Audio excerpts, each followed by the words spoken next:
All right, we're going to go ahead and get started. So welcome to New Mexico House Representative District 23. The forum today consists of our two candidates, our incumbent, which is Alan Martinez, and our candidate, Frank Smith. So as a reminder, they have a minute for opening, minute for closing. The questions will vary between 1 minute and 2 minutes. Questions will go back and forth, so it is a fair and balanced. In addition to this, I want to go ahead and welcome everyone that is in attendance today, as well as those that will be watching on video that will be available at the Rancho Regional Chamber. It'll be released by district between tomorrow and Monday.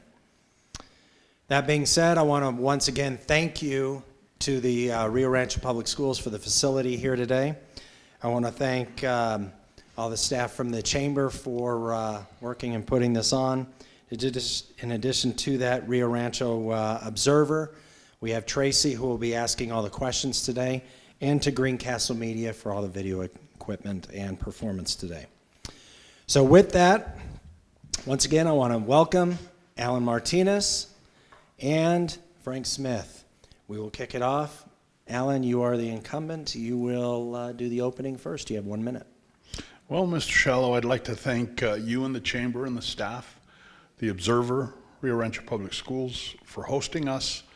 I also want to thank you, the public, for being here, those that are watching online. I'd like to thank my family for supporting me and allowing me to follow my passion.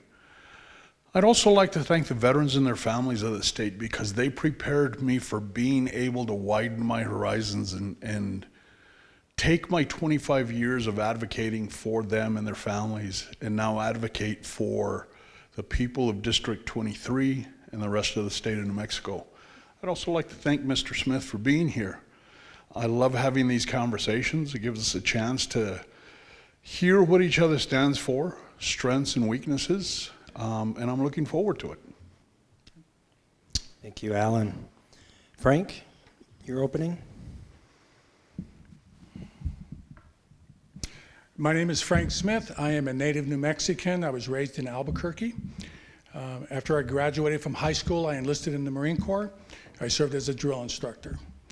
The Marine Corps taught me leadership, discipline, and a commitment to service. After my service was complete, I went to college on a GI Bill. I got a BA from UNM. I got a JD from Santa Clara. When I completed that, I came back to Albuquerque and I wanted to open a business. So I opened up a brewery and restaurant in downtown Albuquerque. The first one of all these that you see out here, I was the very first one. So from there, I transitioned into the car business, and I worked in that for the next 20 years. I worked for that the next 20 years. About 5 years ago, I retired from that, and now I have a couple of midterm rental units that I rent out. I am on the board of directors for a local nonprofit that provides food and clothing assistance to families in need. I also advocate on behalf of veterans issues with the New Mexico Veterans and Military Families Caucus. It's through that advocacy that I decided that it was time to take the next step. Thank you very much. That's it. Thank you. All right, our first question goes right back to you, Frank. Okay, this is a 1 minute question, and it's on public safety. What can and should New Mexico be doing to address border security? Well, border security is not really, at the end of the day, an issue for the state of New Mexico. That is a federal issue, and I would leave the primary onus on that with the federal government. I'm not in favor of taking away resources from local law enforcement to try to enforce the border. And so, in general, I think that is something that our federal delegation should be addressing. And I would encourage everyone out there to encourage the party that's in charge of the House of Representatives right now at the national level to allow the pending bill that will help address this issue get to the floor and get voted on so that we can actually do something about that and quit holding it up for political purposes. Thank you. Thank you, Frank. Alan, the same question. Tracy, can you reiterate? What can and should New Mexico be doing to address border security? Thank you, Tracy. I agree with Mr. Smith. It's a federal issue, but there are things that the state can and should be doing. Back in May, I had the opportunity to visit with the border sheriffs, and they took me on a tour of the border, and they showed me where these people are crossing. Young kids, 5, 6 years old, they're sending them across after starving them for a week, sending them across so the Border Patrol will respond, and then right a few miles down the road, they send them across. Guns, drugs, people. This is what the sheriffs told me. We need technology. We need drones. We need eyes in the sky. This will slow. It might not stop the flow of drugs and guns, but it will slow it. I know it works because right across the border in Cochise County, they're doing exactly that, and it's working. Thank you, Alan. Next question comes right back to you, Alan. Okay, this is also a 1-minute question. Some of our readers have recently called for a convention of the states. Is that something you feel New Mexico should join? Thank you for that. That's a very interesting question. And I do think that we should participate in a convention of states. I think that one of the things on that call is term limits. I would not mind seeing term limits. I myself am not going to be a career politician. I'm not going to be there 25 years. I had a wonderful career already. I see this as a chance to advocate for my neighbor and my community. And there is a number in my head that I keep in mind, and it creates an urgency to finish some of the projects that I think need to be done in this state to make us a better state and allow citizens to fulfill the potential that we all have. Thank you, Alan. Frank, same question coming right back to you. Tracy, you want to reiterate? Some of our readers have recently called for a convention of the states. Is that something you feel New Mexico should join? You know, to tell you the truth, I really don't know much about the Convention of the States, so I can't really speak intelligently on it and stuff. So from what I understand, it gives some power back to the states and takes away some power from the federal government. But in all honesty, I have to apologize. I really don't know that much about that. Okay. Thank you, Frank. Next question is coming right back to you. Okay, this is a 2-minute question. Paid family medical leave has been under consideration at the legislature for several years now. Do you support the current version of this bill as it has been proposed over the past 2 years? If not, would you suggest an alternative approach? If you do support it, what do you believe is a reasonable maximum premium that businesses and employees should contribute to share the cost? Okay. In general, I support paid family medical leave. Small businesses, but the problem is that the impact that it might have on small businesses. So I would support anything that we can do to help small businesses to be able to afford it and stuff. Tax breaks, I would be in favor of some sort of grants or something. The biggest problem that small businesses face, I think, is retaining their workforce. Not only do they have to compete in the market, but they also have to compete for employees. And they have to compete against these large corporations like Intel and Amazon that can provide better benefits for them. So most people, when they change jobs and they move from maybe a small business to some other place, it generally has to do with better pay and better benefits. So I think that we need to just find a balance that small business owners can provide the benefits that employees need, and at the same time, it won't impact their oftentimes very limited margins. So like I said, I would support grants that would help small businesses to pay for it. I would support any type of assistance that the state can perform for it, because these are who are employing the majority of our workforce is small business. It's not these big corporations and stuff like that. So they have enough things on their plate to worry about besides just an additional cost. So that's what I would do. I try to find a balance, and but the current bill right now, it still needs work. That's obviously why it hasn't passed so far. So it still needs a little bit of work. Thank you, Frank. Alan, same question. Can you restate, please? Yeah. Paid family medical leave has been under consideration at the legislature for several years now. Do you support the current version of this bill as it has been proposed over the past 2 years? If not, would you suggest an alternative approach?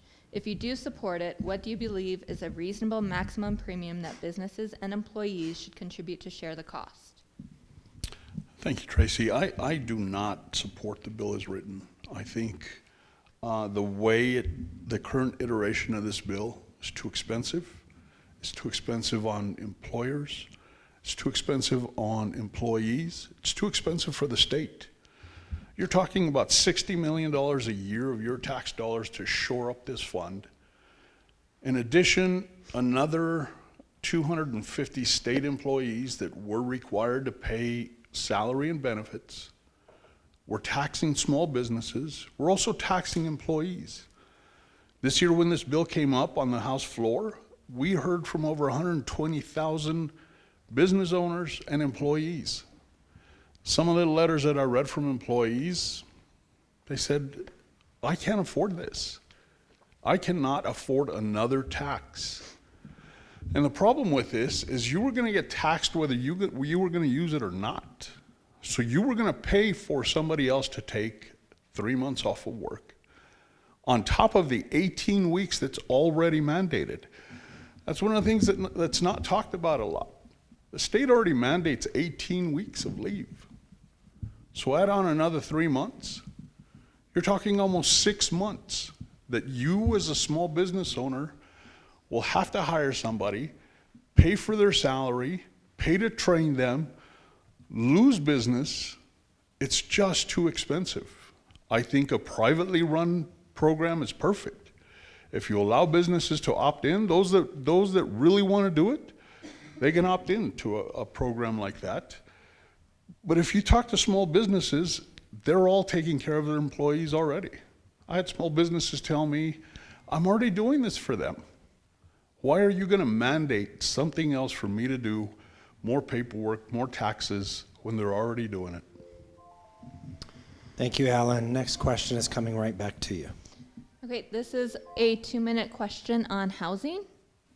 Housing prices and monthly rent has almost doubled in the metro area, making home costs a larger part of each New Mexican's payroll.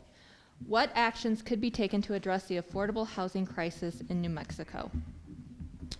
We need to work with our federal partners because a lot of the issues that are driving up home prices have been caused by Washington. We really need to get a hold of inflation, but we also need to invest tax dollars here in New Mexico that are going to help build affordable housing. Now, I'm not talking about building a house and giving it away. I'm not talking about giving $25,000 to everybody that wants to buy a house. I'm not even talking about Section 8 housing. Those things are needed, but right now, we need to invest in infrastructure. We need to cut down the permitting costs and times for builders. These are the things that are driving housing prices up and slowing the process down so there's less housing available. This needs to be done in New Mexico.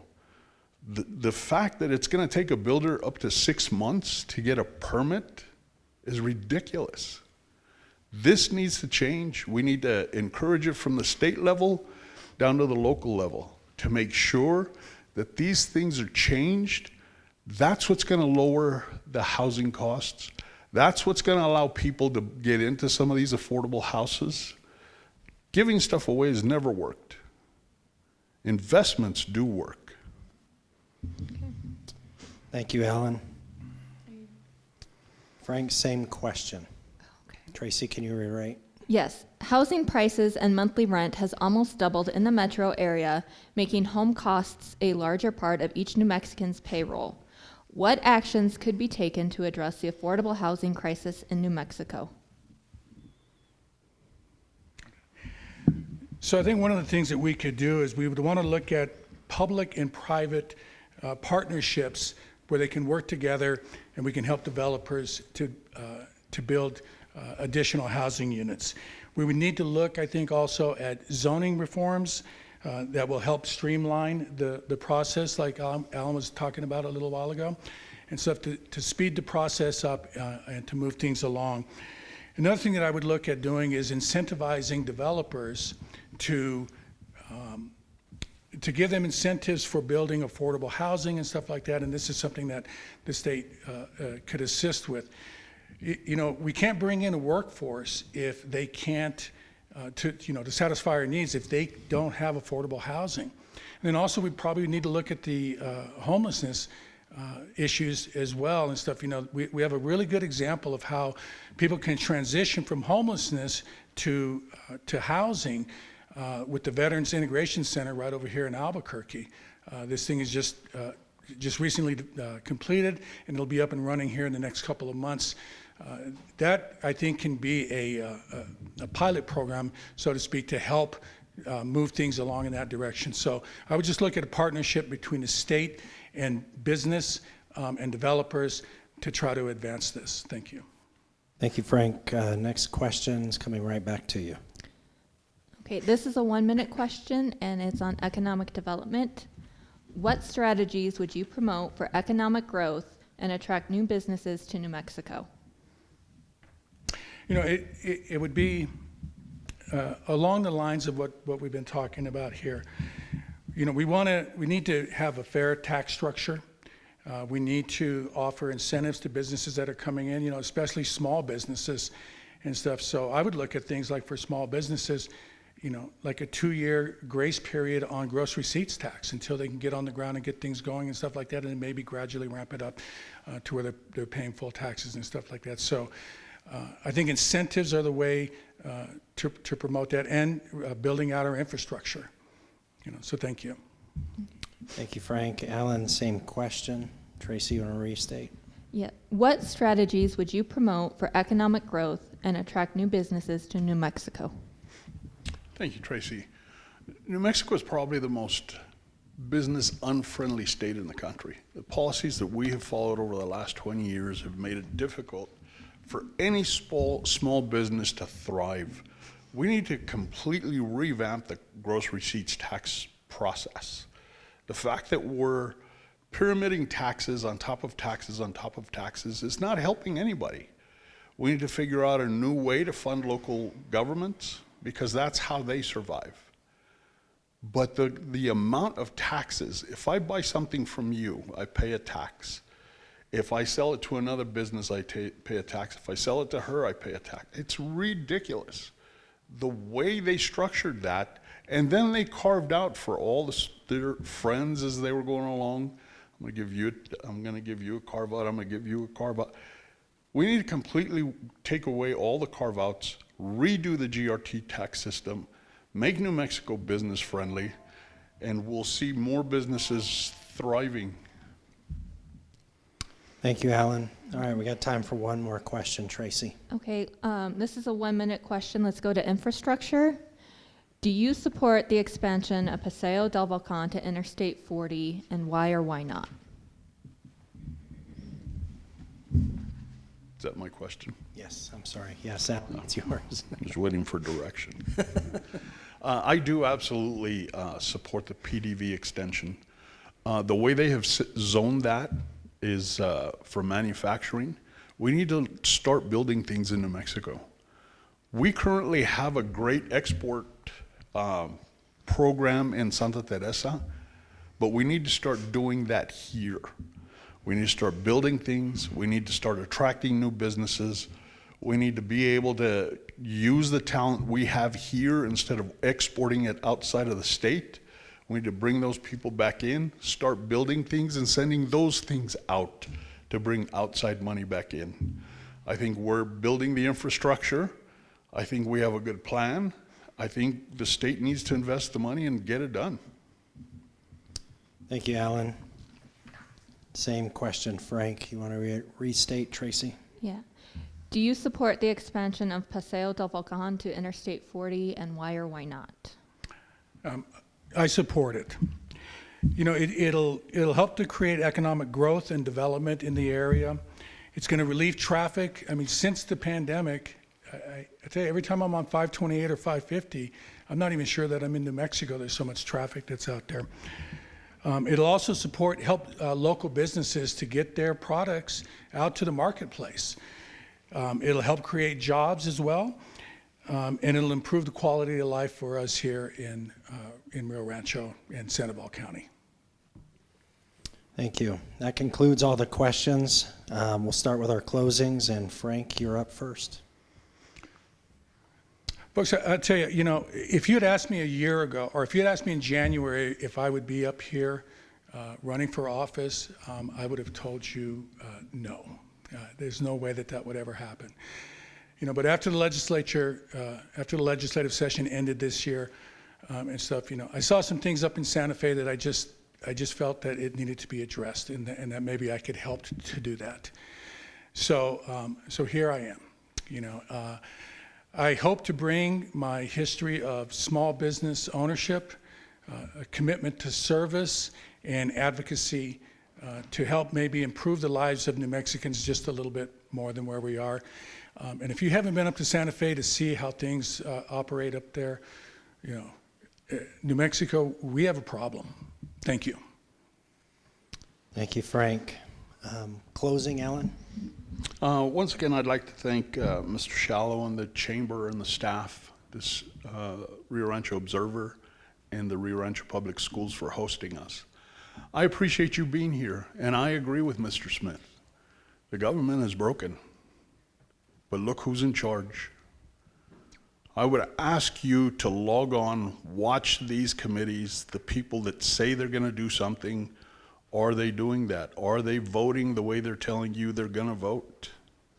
You would be shocked. Watch the floor sessions. Watch the debates. See how people vote. Because people will come home, and I see this across the state. They'll tell you they're going to vote one way. They vote a different way. And then they go home and say, no, but next time I will. You look at my voting record. I vote exactly the way I tell you I'm going to vote. There are no shockers. Committee chairs already look at me knowing I'm going to have questions for some of these bills. Because I am who I am. Not a polished politician. I'm just me. Thank you. Thank you, Alan. And this concludes the forum for New Mexico Representative District 23. Once again, thank you to Alan Martinez and Frank Smith. Please give them a round of applause. Thank you. We'll take a break here for a few minutes, and then we have a different version starting here for